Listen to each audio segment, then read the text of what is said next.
కొనియున్నాము. సంఘ ప్రభో కూడి కొనియున్నాము.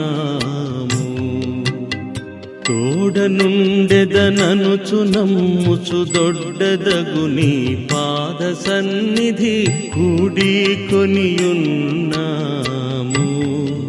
సంఘ ప్రభో కూడి కొనియున్నాము.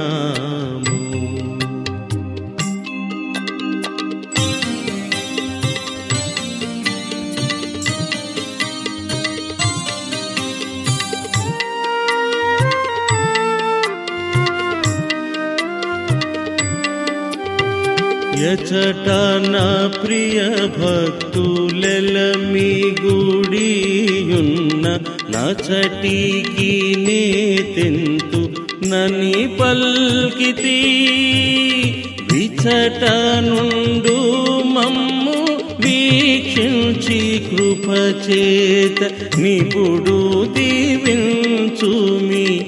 యేసు క్రీస్తు నాదా కూడి కొనియున్నాము. సంఘ ప్రభో కూడి కొనియున్నాము.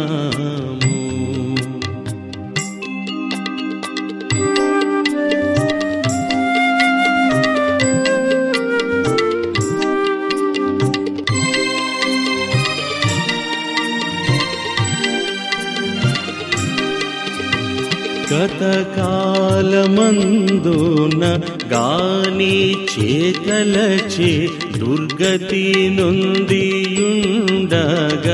గనుగొంటివి.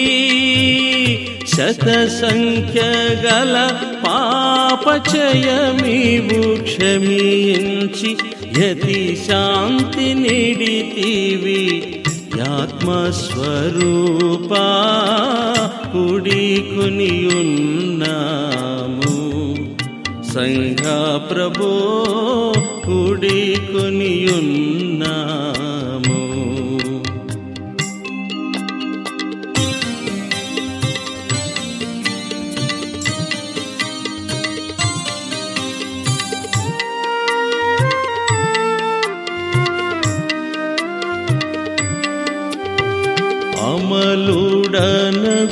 అమలుడనగునన్ను కారించుండనుచు నానాతిచ్చినాడ వాత్మాజులతు. నమల మార్గమునందు నరుగంగ మాకివు విమలాత్మదయసేయు. వేగంబు మా తండ్రి కూడి కొనియున్నాము.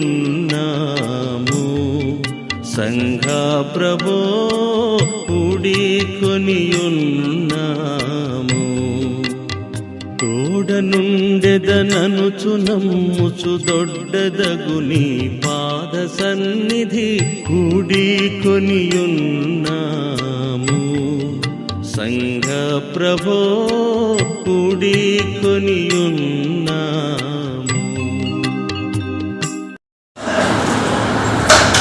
కీర్తనలు 50వ అధ్యాయం 23వ చరణాన్ని మనం చదువుకుందాం.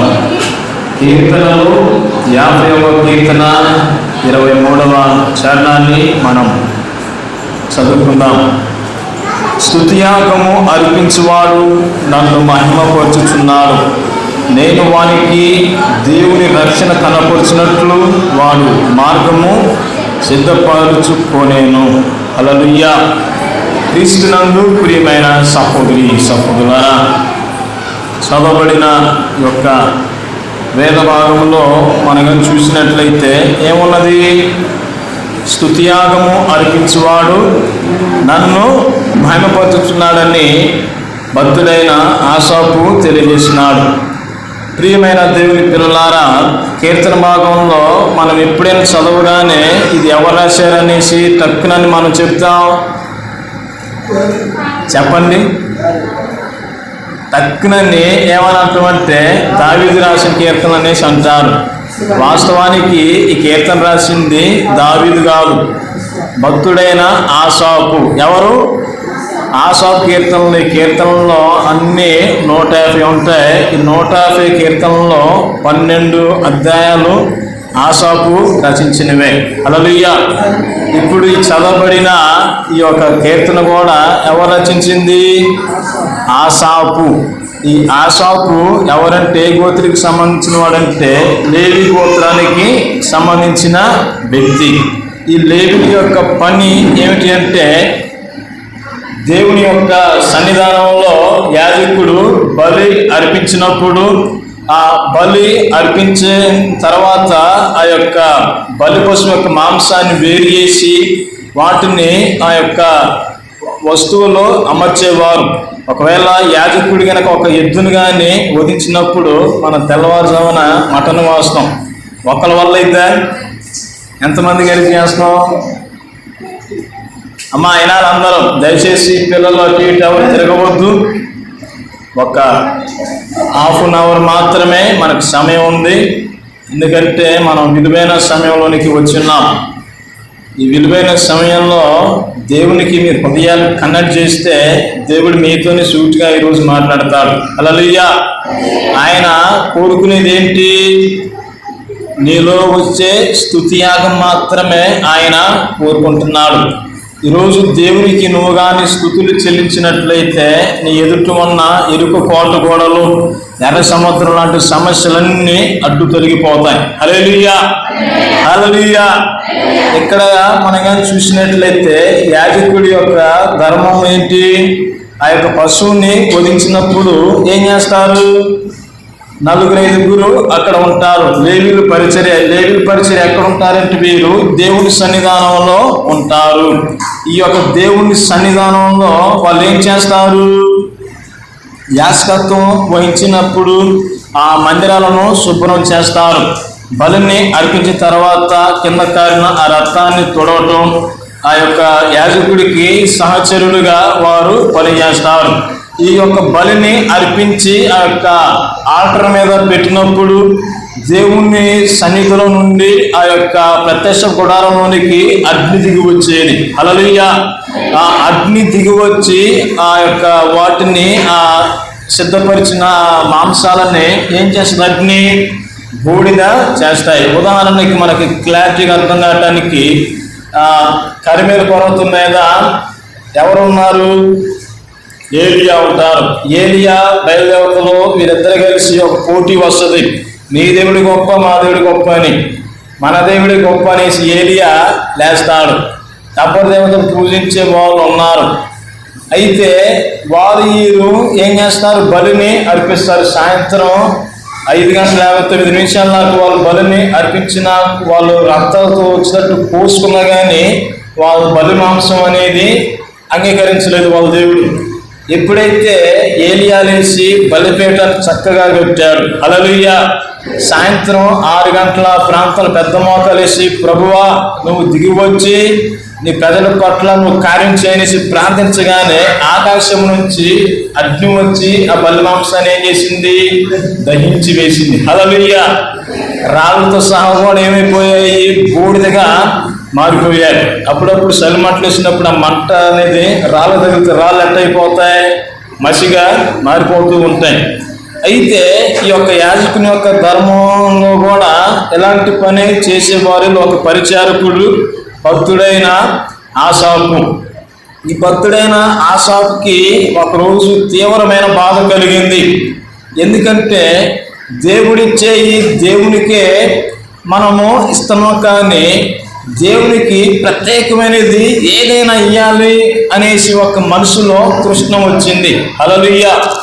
ఆ తృష్ణ ఏంటంటే ఈ లోకంలో మనకు నచ్చినట్టు మనము ప్రవర్తించినట్లయితే మనము ఉదాహరణకి మీకు ఇంకా క్లారిటీగా చెప్పాలంటే మీకు ఒక 10,000 నేను ఇచ్చాను అనుకోండి. ఆ 10,000 తిరిగి నాకు ఇస్తే నాకు సంతోషంగా ఉంటుందా? లేదా 10,000కి వడ్డీ కలిపి ఇంకొక 5,000 ఎక్స్ట్రా ఇస్తే సంతోషంగా ఉంటుందా? చెప్పండి, అర్థమవుతుందా? దేవుడు ఎప్పుడు సంతోషపడతాడంటే అత్యధికంగా ఆయనకి ఇవ్వాలి. మీకు ఉదాహరణకు చెప్తున్నాను. నేను మీకు 10,000 ఇచ్చాను అనుకోండి. అదే 10,000 ఒక సంవత్సరం తర్వాత ఇస్తే బాగుంటుందా, దానికి ఒక 5,000 ఇంకా 10,000 ఎక్స్ట్రా ఇస్తే బాగుంటుందా? నాకైతే, నా మనసుకి అయితే ఎక్స్ట్రా అయితే బాగుంటుంది. అట్లనే దేవుడు కూడా మనలో నుంచి ఒకటి కోరుకుంటున్నాడు. ఈ యొక్క యాజకులు ఏం చేస్తున్నారు, అది వృత్తిరీత్యా వాళ్ళు అదే కొనన్నట్టు వాళ్ళు అదే ఒక ప్రాసెస్లో వెళ్ళిపోతున్నారు, కానీ దేవుని యొక్క మహిమను వాళ్ళు కనుగొనలేకపోతున్నారు. హల్లెలూయా. ఎందుకని ఆ యొక్క ధూపవేద్యము కానీ, నైవేద్యాలు కానీ, బలి అర్పణలు కానీ దేవుడికి సంతోషపెడతాయా? దేవుడికి సంతోషించేదేంటి? కేవలం మనలో వచ్చే స్తుతి మాత్రమే. హల్లెలూయా. దేవునికి ఎప్పుడైతే మనము స్తోత్రాలు, స్తుతులు చెల్లిస్తామో, ఆయన ఒక సింహాసనం మీద కూర్చొని ఆ స్తుతుల మూలాన ఆయన ఒక దుర్గాన్ని స్థాపించినట్లు 8వ కీర్తన మొదటి నుంచి చూసినట్లయితే మనకి అర్థమవుతుంది. ఇక్కడ దేవునికి ఏమిస్తున్నారు, ఏ రేపు ఇస్తున్నారు? గొర్రె పిల్లల్ని, పొట్టేళ్ళని ఇస్తున్నారు. పొట్టేలు రక్తము, గొర్రె పిల్లల రక్తము, దూడపిల్లల రక్తము దేవునికి ఇచ్చి దేవునికి ఇస్తుంటే సంతోషంగా ఉంటుందా? సంతోషంగా ఉంటుందండి. దేవుడు మానవుల నుండి ఏం కోరుకుంటున్నాడు? స్తుతులను ఆయన కోరుకుంటున్నాడు. మనం ఇచ్చింది మనకే ఇస్తే ఎంత అసహ్యంగా ఉంటుందో. ఒకసారి నేను కాలేజీలో చదువుకునేటప్పుడు ఒక సంఘటన జరిగింది. ఆ సంఘటన ఏమిటంటే, మా కాలేజీలో నేను 2014, 15, 16లో విజయవాడలో ఉన్నాను. ఆ విజయవాడ కాలేజీలో జరిగిన సంగతి చెప్తున్నాను. అక్కడ ఎవరైతే నిద్రపోతులు, బద్ధకస్తులు, పొద్దున లేవకుండా ఉంటారో వారికి సన్మానం చేస్తారు. ఏం చేస్తారు? వారికి సన్మానం చేస్తారు. మనం ఎవరికి చేస్తాం సన్మానం? మనకు మన మధ్యకి ఎమ్మెల్యే గారు కానీ, ఎవరన్నా పెద్ద పాస్టర్ గారు వస్తే వారికి సన్మానం చేస్తాం లేదా క్రిస్మస్ మూమెంట్లో. కానీ వాళ్ళు ఏం చేస్తారంటే, ఎవరైతే బద్ధకస్తుడు, నెమ్మదస్తుడు, చదువుకుండా ఉంటాడో, ఉదయం 5 గంటలకు లేవచ్చు, 4 గంటలకు లేవచ్చు, అలాంటి వాడికి వాళ్ళు సన్మానం చేస్తారు. ఆ సన్మానం ఒకసారి నేను కూడా పాల్గొన్నాను. హల్లెలూయా. అంటే నాకు కొత్త కదా తెలియదు. అయితే రోజు సాటర్డే రోజు అందరూ టీం అంతా ఒక చోట గ్యాదర్ అయింది. ఇప్పుడు సన్మానాలు గుర్తు తీసుకోవడానికి మేము స్టేజ్ మీద పిలిచారు. నన్ను పిలిచి శుభ్రంగా ఇన్సైడ్ చేసి షూ వేసి పైకి ఎక్కాను. ఇప్పుడు మన మధ్యలో బ్రదర్ సాగర్ గారు వచ్చి ఈ యొక్క బహుమతి తీసుకుంటారన్న, అందుకని అదే ఇంత నన్ను పెట్టి హల్లెలూయా.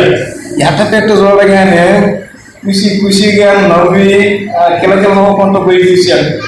బ్రదర్ గారు ఒకసారి దీన్ని ఓపెన్ చేస్తారా అని అనగానే, ఓకే వద్దులే, నేను రూమ్లో తీసుకుంటాను, లేదు ఇక్కడే అన్నారు. అది తీయగానే ఏమైందంటే, అందులో ఏమోనంటే నేను కప్పుకున్న దుప్పట్లు, నేను వేసిన బట్టలు, అర్థమవుతుందా? నేను ఆడుకునే షూస్ ఉంటాయి కదా, షూస్, సాక్స్ అన్నీ ప్యాక్ చేసి ఇచ్చారు. నా సొమ్ము నాకే ఇచ్చిన బాగుంటుందా? అర్థమవుతుందా నేను చెప్పేది? నా సొమ్ము నాకైతే బాగుంటుందా? బాగుండు. అట్లనే ఈ గొర్రె పిల్లలు కానీ, దూడ పిల్లలు కానీ, పశువాదులు కానీ అన్నీ ఎవరిచ్చింది మనకి? దేవుడు ఇచ్చింది. వీటన్నిటిని ఎవరు కలగజేశాడు? దేవుడు కలగజేశాడు. ఎవరి కోసం? మన కోసమే. హల్లెలూయా. దేవుడు సృష్టించినప్పుడు ఫస్ట్ డైరెక్ట్ మనల్ని సృష్టించాల. మన కోసం ముందుగా ఏం కలగజేసాడు ఆయన? ఆకాశం కలుగును కాకంటే ఆకాశం కలిగింది, భూమి కలుగును కాకంటే భూమి కలిగింది. ఆకాశం మండలంలో నక్షత్రాలు, చంద్రమండలాలు కలుగును కాకంటే అవి కలిగాయి. హల్లెలూయా. ఉదయ నక్షత్రం ఏకముగా కూడి పాడినప్పుడు భూమికి ఆయన ఏం చేశాడు? పునాదిని ఆయన వేసి ఉన్నాడు. మానవుడి కోసం అన్ని సిద్ధం చేసిన తర్వాత ఆఖరిగా మనం కలగజేశాడు. ఎట్టా? ఆయన రూపంలో, ఆయన పోలికగా తండ్రి, కుమార, పరిశుద్ధాత్మ త్రియేక దేవుడు మనల్ని కలగజేసి ఉన్నారు. హల్లెలూయా. మనల్ని సృష్టించడానికి కారణం ఏంటి చెప్పండి? దేవుణ్ణి మాయపరచటమే. నరుని స్తుతుల మూలముగా ఆయన ఒక దుర్గాన్ని స్థాపించుకోవాలని ఆశ కలిగి ఆయన నిన్ను నన్ను కలగజేశాడు. అందుకనే ఇందాక మనము కొత్త నిబంధన లేఖనంలో చదివి ఉన్నామని ప్రతి విషయమందు దేవునికి కృతజ్ఞతాస్తుతులు చెల్లించాలి. అయితే ఇక్కడ సాక్షాత్తుగా ఈ యొక్క ఆశాపు దేవుడే మాట్లాడుతున్నాడు.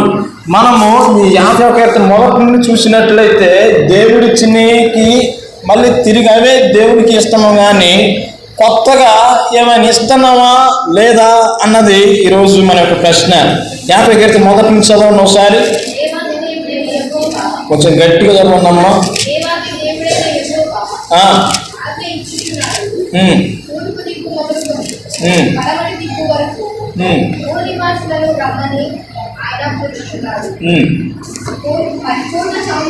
పరిపూర్ణ సౌందర్యం గల సీయోనుల నుండి దేవుడు ప్రకాశించుచున్నాడు. మన దేవుడు వేంచేసి ఉన్నాడు. ఆయన మౌనముగా ఉన్నాడు. ఆయన ముందర అగ్ని మండుచున్నది. ఆయన చుట్టూ ప్రచండ వాయువు విసురుచున్నది. ఆయన తన ప్రజలకు న్యాయం తీర్చుటకై బల్యార్పణ చేత నాతో నిబంధన చేసుకుని నా భక్తులు నా ఎదుకు సమకూర్చుడని మీది ఆకాశమును భూమిని కూల్చుచున్నాడు. హల్లెలూయా. ఎందుకని ఆయన అంత కోపంగా ఉగ్రతతో ఆయన ప్రభావంతో వస్తున్నాడంటే ఈ యొక్క బలి అర్పణ దగ్గర తేడా కొట్టింది. ఎవరికి? మానవునికి, దేవునికి. దేవుడికి ఇవి చూసి చూసి విసుగు చెందాడు. మానవుడు పరిస్థితి ఏంటంటే, అసలు ధర్మశాస్త్రం ఎప్పుడు వచ్చిందంటే మోషే గారు 5 ప్రజల నుంచి వారిని విడిపించిన తర్వాత వీరు పాపం చేయకుండా ఉండటానికి నిబంధనలు ఇచ్చాడు. హల్లెలూయా. ఈ నిబంధనలు ఏంది? ఎవరన్నా తెలిసి తప్పు చేస్తే రాళ్ళతో కొట్టి చంపాలి. ఒకవేళ పొరపాటున ఆ తప్పు చేస్తే ఆ దోషికి పరిహారం చెందడానికి ఏం చేయాలి? అతడు ఒక మేకను కానీ లేదా ఒక ఎద్దుని కానీ యాజకుని దగ్గరకు తీసుకొని రావాలి. తీసుకుని వచ్చిన తర్వాత ఏం జరుగుతుందంటే ఈ యొక్క యాజకుడు ఈ యొక్క దోషి ఉంటాడు కదా, ఆ దోషి కొరకు ఏం చేస్తాడు? దేవుని ఎదుట ప్రార్థన చేస్తాడు. ఆ ప్రార్థన ఎలా ఉంటుందంటే ఈ యొక్క యాజకుడు ఈ దోషి అనేవాడు ఈ యొక్క ఉదాహరణ గొర్రె పిల్ల మీదే ఒక చేతులు పెట్టారనుకోండి, ఇతడు పాపాలన్నీ ఏమవుతాయి? ఈ గొర్రె పిల్ల మీదకి వస్తాయి. అర్థమవుతుందా? ఈ గొర్రె పిల్లని తీసుకొని వెళ్ళి ఏం చేస్తాడో దాన్ని వధిస్తాడు. హల్లెలూయా. అట్టనే అప్పుడు ఈ యొక్క దోషం చేసిన వ్యక్తి యొక్క పాపం ఏమవుతుంది? పరిహారము అవుతుంది. అట్టనే యేసు ప్రభువు వారు కూడా ఈ లోకానికి మీకు స్వీకరణ చెప్తున్నాను. ఆయన ఎలా వచ్చాడు? లోక పాపములు మోసుకొని పోవు దేవుని గొర్రెపిల్ల. హల్లెలూయా, హల్లెలూయా. ఆయన గొర్రెపిల్లకి ఎందుకు వచ్చాడంటే ఈ మనుషులు అర్పిస్తున్న అర్పణలకి పాపం పరిహారం చెందట్లేదు, కానీ దోషం అనేది ఏమవుతుంది? కప్పబడుతుంది, కానీ అది పరిహారం కావటం లేదు. అర్థమవుతుందా? ఇక్కడ ఒక కొబ్బరి నూనె బాటిల్ ఉంది, కానొస్తుందా? అందరు కానొస్తుందండి. హల్లెలూయా. దీన్ని నేనేం చేశాను? ఇక్కడ దాచిపెట్టాను సరుగులో. ఇక్కడ కొబ్బరి నూనె బాటిల్ లేదంటే మీరు నమ్ముతారా? ఎక్కడుంది?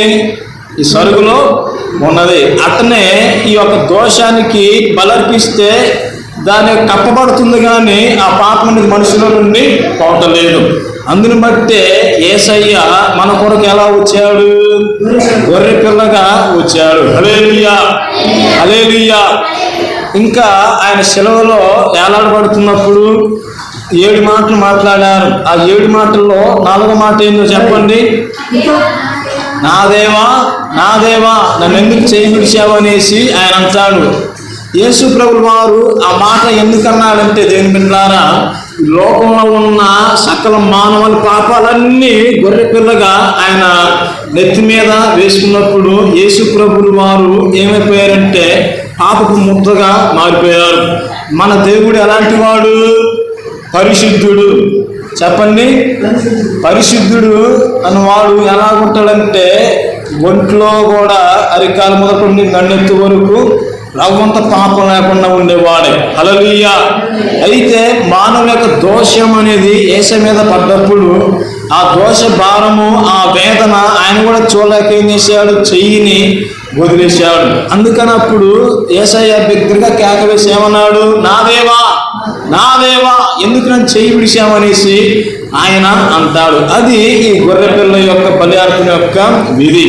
అయితే వీళ్ళు ఏం చేస్తున్నారు, ఇంకా ఫార్మల్గా మనం ఆదివారం ప్రార్థన పెడితే ఆదివారం వచ్చినట్టు పోతున్నారు కానీ దాన్ని గ్రహించట్లేదు. ఇంకా దేవుని స్వరం అనేది రావట్లేదు, దేవుని ఆశీర్వాదం వాళ్ళకి రావట్లేదు, రొటీన్గా అది అయిపోయింది. అయితే ఇప్పుడు మేమేం చెయ్యాలనేసి ఈ ఆసాపుకి వచ్చి దేవుణ్ణి ప్రశ్న అడుగుతున్నాడు. నువ్వెందుకు రావట్లేదు, ఎందుకు మాతో మాట్లాడట్లేదు, ఎందుకు మమ్మల్ని కరుణించట్లేదు అనేసి ఈ ఆసాపు అడుగుతున్నప్పుడు దేవుడు అతనికి దర్శనంలో మాట్లాడుతున్న మాటలే ఈ యొక్క ఆసాపు కీర్తన 50వ కీర్తన 1 నుంచి 6 వరకు. హల్లెలూయా. అప్పుడు దేవాది దేవుడనే యెహోవా ఆజ్ఞించుచున్నాడు, తూర్పు దిక్కు మొదలుకొని పడమటి దిక్కు వరకు భూనివాసులను రమ్మని ఆయన పిలుచుచున్నాడు. పరిపూర్ణ సౌందర్యము గల సియోను నుండి దేవుడు ప్రకాశించుచున్నాడు. హల్లెలూయా. అయితే దేవుని బిడ్డలారా, ఇక 4వ వచనంలో చూసినట్లయితే ఆయన తన ప్రజలకు న్యాయము తీర్చుటకై బలి అర్పణ చేత నాతో నిబంధన చేసుకుని నా భక్తులను నా యొద్దకు సమకూర్చుడని మీది ఆకాశమును భూమిని పిలుచుచున్నాడు.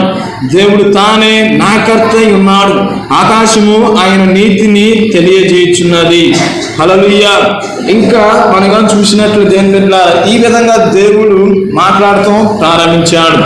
ఈ విధంగా మాట్లాడుతూ ఏం జరిగిందంటే, అసలు మీరు నాకు ఏందా మీరు అర్పించేది, మీరు అర్పించే బలి ఒక బలేనా, మీరు ఇవన్నీ ఇచ్చింది ఎవరు, నేనే కదా, ఈ కొండపై 1000 పశువులు ఎవరివి, నాయే, ఈ భూమి మీద భూచరణలో సృష్టించినవన్నీ ఎవరివి, నాయే. అయితే నా సొమ్ము నాకే ఎత్తున్నారు, మిమ్మల్ని దీవించడానికి మీరు కొత్తగా ఏమిస్తున్నారు అనేసి దేవుడు తిరిగి ఆసాపుకి ప్రశ్నించాడు. అర్థమైందా? హల్లెలూయా. మీరందరూ ఎక్కడుంటేనే మీకు అర్థమవుతాయి. మీరెక్కడో, మేము ఉన్నది ఎక్కడే, కానీ మీ ఆలోచనలు ఇంటి దగ్గర తిరుగుతున్నాయి. యేసు రక్తమే జయం. హల్లెలూయా. అయితే దేవుని బిడ్డలకు 8వ వచనంలో మనం చూసినట్లయితే, నీ బలుల విషయమే నేను నిన్ను గద్దించటం లేదు, నీ దహన బలులు నిత్యం ఎదుట కనబడుచున్నవి, నీ ఇంటి నుండి కోడనైనను నీ మంద నుండి పొట్టేలనైనను నేను తీసుకొనను, అడవి మృగములన్నీ 1000 కొండల మీద పశువులన్నీ నావే కదా, కొండలలోని పక్షులన్నిటినీ నేను ఎరుగుదును, పొలములోని పశ్వాదులు నా వశమై ఉన్నవి, లోకమును దాని పరిపూర్ణతయు నావే, నేను ఆకలి కొనినను నీతో చెప్పను. ఇంకా ఈ కిందకు వచ్చినట్లయితే దేవుని బిడ్డలారా, దేవుడు ఏం చెప్తున్నాడంటే, అంటే వృషభములు మాంసము నేను తిన్నునా, పొట్టేల రక్తం నేను త్రాగుదునా అంటే వీళ్ళు బలిని అర్పిస్తున్నారు. ఆ బలి మాంసం దేవుడు తింటాడా? ఎవరు తింటాడు? అర్పించిన యాజకులే, అక్కడున్న పరిచారకులే తింటారు. నేనిచ్చే సొమ్ముని నాకు అర్పించి ఎవరు తినేస్తున్నారా? మీరే తింటున్నారు, నేను నిన్న తీసుకుంటున్నానేసి ఆశాతో దేవుడు మాట్లాడుతున్నారు. ఇక్కడ ఇంకా మనం చూసినట్లయితే 14వ వచనంలో అద్భుతమైన మాట ఉంటుంది, చదవండి. దేవునికి స్తుతియాగము చేయము, మహోన్నతునికి నీ మొక్కుబడులు చెల్లించుము. కింద ఆపత్కాలమున నీవు నన్ను గూర్చి మొరపెట్టుము, నేను నిన్ను విడిపించేదను, నీవు నన్ను మహిమపరచుదువు. గట్టిగా వేరే చెప్పండి. హల్లెలూయా. హల్లెలూయా. చూడండి దేవుని బిడ్డలారా, దేవుడు ఆకలి కొంటలేదు, పొట్టేల రక్తమాంసాలను అడగట్లేదు. దేవుడు మానవునితో ఏం చెప్తున్నాడు? నన్ను స్తుతించండి, స్తుతియాగం నాకు చేసినట్లయితే నేను మహిమపరచబడతాను, నువ్వు ఆపత్కాలంలో ఉన్నప్పుడు నేను నిన్ను విడిపిస్తాననేసి ఆయన అంటున్నాడు. హల్లెలూయా. కొద్ది రోజుల క్రితము చెన్నై మహానగరంలో ఒక అద్భుతమైన సంఘటన జరిగిందండి. స్తుతిలోని ఎంత ప్రార్థన గొప్ప శక్తి ఉంటుందో ఈ యొక్క చెప్తే మీకు అర్థమవుతుంది.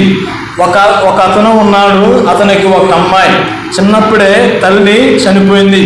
అయితే ఈ అమ్మాయిని పెంచి పెద్ద చేసి అమ్మాయిని ఎంఎస్సి బాగా చదివి డాక్టర్ని చేయాలనేసి అనుకున్నాడు. వీళ్ళు మంచిగానే దేవుని సన్నిధిలో ఉంటారు. ప్రతి నిత్యం అతను ఏం చేస్తాడంటే స్తుతి యాగం చేస్తాడు. దేవుడు ఏది చేసినా మన కోసం ఆయనకు స్తోత్రం అని. హల్లెలూయా. ఒకరోజు వీళ్ళిద్దరు కలిసి ప్రయాణమై ఒక పెళ్లికి వెళ్తున్నప్పుడు ఏమైందంటే వీరెక్కిన వెహికల్ని ఎదురొచ్చి ఒక లారీ గుద్దింది. ఏం చేసింది? లారీ గుద్దితే యాక్సిడెంట్ అయింది. అయితే ఇతనికి చిన్నపాటి దెబ్బలు తగిలాయి, కానీ ఇతను కూతురికేమో బాగా బలంగా తగిలి ఆ దెబ్బలకు ఆవిడ ఏం చేసింది? కోమా స్టేజ్లోకి వెళ్ళిపోయింది. కోమా స్టేజ్లోకి వెళ్ళిపోయినప్పుడు అప్పుడు ఏం జరిగిందంటే దేవుని దూతలు అక్కడికి వచ్చాయి. ఒక పక్క సాతానుడు కూడా అడిగి వచ్చిన్నాడు. దేవుని యొక్క దూత చెప్తున్నాయి, నా కుమారుడా, నీ బిడ్డకేం కాదు, నువ్వు స్తుతించు, ఏం కాదనేసి అంటే సాతాను వచ్చి నీ బిడ్డ చనిపోతుంది, తీసుకెళ్ళి హాస్పిటల్కి అనేసి అంటుంది. ఈ రెండింటి పరిస్థితుల్లో మధ్యలో మనం ఉంటే మనం ఏం చేస్తాం? హాస్పిటల్కి వెళ్తామా, దేవుని స్తుతిస్తామా? అవునా కాదు? హాస్పిటల్కి అతడు తీసుకుని వెళ్ళాడు. నా కుమారుడా, నీ బిడ్డకేం కాదనేసి ఆత్మదేవుడు చెప్తున్నాడు. నువ్వు దేవుణ్ణి స్తుతించు, ఏం కాదు, డోంట్ వరీ, దేవుని స్తోత్రం చెప్పంటే ఇదిగో తొందరగా తీసుకుని వెళ్ళి హాస్పిటల్లో తీసుకెళ్ళలేదని చచ్చిపోద్దని అనేసి వెనక సాతాను అతన్ని ప్రేరేపిస్తుంది. అతడు స్తుతులు చెప్పట్లేదు, అటు ఇది జరగనట్లు. నడి మధ్యలో ఆయన ఉన్నాడు. ఆవిడని తీసుకుని వెళ్ళి స్ట్రెచర్ మీద తీసుకుని వెళ్ళాడు. ఆపరేషన్ చేయాలనేసి కోమా నుంచి బయటకు కొంచెం టైం పట్టుద్ది, బాగా డ్యామేజ్ అయిపోయింది బాడీ అంతా, చికిత్స చేయాలనేసి అనగానే వెంటనే అతడు ఆమె తీసుకుని వెళ్ళి ఆ గదిలో తీసుకుని వెళ్ళగానే వెంటనే మళ్ళీ దేవుని దూతలు వచ్చి, దేవుని ఆత్మ వచ్చి, నా కుమారుడా, నీ బిడ్డకేం కాదు, దేవుని స్తుతించేసి అన్నప్పుడు ఈ యొక్క అతడు ఏం చేశాడు? తండ్రి ఆ హాస్పిటల్లో ఆవిడ్ని తీసుకుని తలుపునేశారు. ఇతడు బయటకు వచ్చేసి ఆ కుర్చీ దగ్గర పెద్ద మోకలి, దేవానికి స్తోత్రం, తండ్రి నీకు స్తోత్రం అనేసి ఎప్పుడైతే ఆయన స్తుతించాడో ఆవిడకి ఆ చికిత్స అందించే లోపల ఆ కోమా నుంచి బయటకు వచ్చి నాకేం కాలేదు నుంచి బయటకు వచ్చేసిందంట. హల్లెలూయా, హల్లెలూయా. దెబ్బకే సాతాను దురాత్మలన్నీ ఓడిపోయి అక్కడి పారిపోయాయి. ఈరోజు నువ్వు కూడా నీకు వచ్చే కష్టాలు, పరిస్థితుల్లో నువ్వేం చేయాలి? దేవునికి స్తోత్రాలు చెప్పండి. అప్పుల సమస్యలు ఉన్నాయా? అప్పులను బట్టి నీకు స్తోత్రం. రోగాలు ఉన్నాయా? ఈ రోగాన్ని బట్టి నీకు స్తోత్రం. కష్టాలు ఉన్నాయా? ఈ కష్టాన్ని బట్టి నీకు స్తోత్రం. ఎవరైనా శత్రువుని భయపెడుతున్నారా? ఈ శత్రువుని బట్టి నీకు స్తోత్రం. నీకు మెత్తులను, నీకు ప్రాణాన్ని, ఏదన్నా ఎవ్రీథింగ్ ఏది అయినా సరే దేవునికి మీరు స్తోత్రం చెప్పండి. దేవునికి ఎప్పుడైతే మీరు స్తుతులు చెల్లిస్తారో అప్పుడు దేవుడు మీ పట్ల అద్భుతాలు చేయడం ప్రారంభిస్తారు. ఇక్కడ ఏమైనా ఉంది? ఆపత్కాలమున నీవు నన్ను గూర్చి మొరపెట్టుము, నేను నిన్ను విడిపించేదను, నీవు నన్ను మహిమపరిచేదవు అనేసి ఉన్నది. ఈ మనం ఒక ఆపద కాలంలో దేవునికి ఎప్పుడైతే మనం మొరపెడతామో ఆయన ఖచ్చితంగా మన పట్ల కార్యాలను చేస్తాడు. ఉదాహరణకు బైబిల్లో చూసినట్లు ఎస్తేర్ రాణి ఉంది. ఎస్తేర్ రాణి కాలంలో ఏం జరిగింది? ఈ యొక్క హామాను అనేవాడంటే వాడు ఎలాంటి టైప్ అంటే అమాస్ ఉగ్రవాదుల టైప్ అనమాట. యేసు రక్తమే జయం. వీళ్ళందరూ ఏం చేశారు? కలిసి కట్టుకొని భూమి మీద యూదులు అనే వాళ్ళే లేకుండా కుడిచిపెడదామనేసి కంకణం కట్టుకున్నారు. ఎస్తేర్ అనే తాపత్కాలంలో దేవుని సన్నిధికి వెళ్ళి ఏం చేసింది? ఆవిడ 3 రోజులు ఉపవాసం దేవునికి ప్రార్థన చేసింది. ఈ ఆపత్కాలం కూడా దేవుడు ఏం చేశాడు? మరణ బంధకాలను తెంచివేసి మరలా వారికి ఏమి కాకుండా దేవుడు వారిని కాపాడి సంరక్షించాడు. హల్లెలూయా. ఒకసారి సైలెంట్ చేయండమ్మా. హల్లెలూయా. ఎస్తేర్ రాణి ఏం చేసింది? ఆవిడ 3 రోజులు దేవుని సన్నిధిలో ఉపవాసం ఉంది. తన ఆపత్కాలంలో తనే కాదు కానీ యూదులు అనబడిన ఈ 121 సంస్థానాలలో దేశ నివసిస్తున్న వారు కూడా చిన్న ప్రాణిహాని లేకుండా దేవుడు కృపతో ఆవిడ ఏం చేసిన ఆపత్కాలను మొరపెట్టి తమ ప్రజలని రక్షించుకున్నది. హల్లెలూయా. ఇంకా హిజ్కియా కాలంలో మనగా చూసినట్లయితే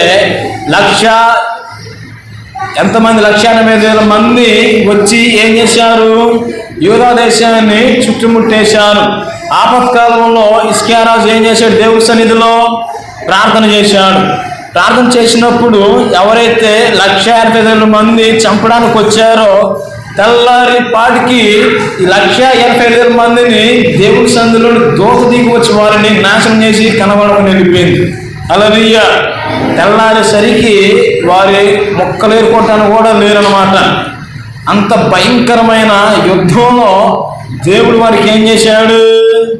సహాయాన్ని చేశాడు. ఆపత్కాలం ముందు మనం దేవునికి మొరపెట్టినప్పుడు ఆయన మనకి ఎప్పుడు ఉత్తరం ఇస్తాడంటే ప్రతి విషయమునందు దేవునికి మనము కృతజ్ఞతాస్తుతులు చెల్లించినప్పుడు మాత్రమే. హల్లెలూయా. మరి ఇవాళ నుంచి మీకు వచ్చే ప్రతి సమస్యల్లో కష్టాలలో దేవునికి మీరు స్తుతియాగం చేయండి. మీరు ఎప్పుడైతే స్తుతియాగం చేస్తారో అప్పుడు మీ స్థితిగతులే మారిపోతాయి. మేము ప్రతిరోజు ఉదయకాలము 4 గంటలకు లేచి 4 గంటల నుంచి 5 గంటల వరకు కేవలం దేవునికి స్తోత్రాలే చెప్తాం. ఒక హాఫ్ అన్ అవర్ స్తోత్రాలు, ఒక హాఫ్ అన్ అవర్ వాగ్దానాలు. ఎట్టా రోజు మొత్తంలో దేవుని మీరు కానీ స్మరణ చేసినట్లయితే మీ జీవితాలు దొంగల పురుగు నుంచి సీతకోచిలుకగా మారిపోతూ ఉంటాయి. హల్లెలూయా. దేవుడు మేలు చేసినా మన మంచికే, కీడు చేసినా మన మంచికే. మన పాట పాడతాం కదా, అంతా నా మేలుకే ఆరాధన యేసుకే అని మన పాటలో పాడతాం కాదు, కానీ దాన్ని నెరవేర్చేటట్టు మనం ఉండాలి. హల్లెలూయా. అప్పుడు మన జీవితంలో అద్భుతాలను ఆశ్చర్యకార్యాలను మనం చూస్తాం.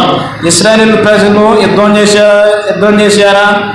వాళ్ళు ఎరుకోని స్వాధీనించడానికి వాళ్ళు యుద్ధం చేయలేదు, కత్తి పట్టుకోలేదు, బాణాలు తీసుకుని వేయలేదు. ఏం చేశారు?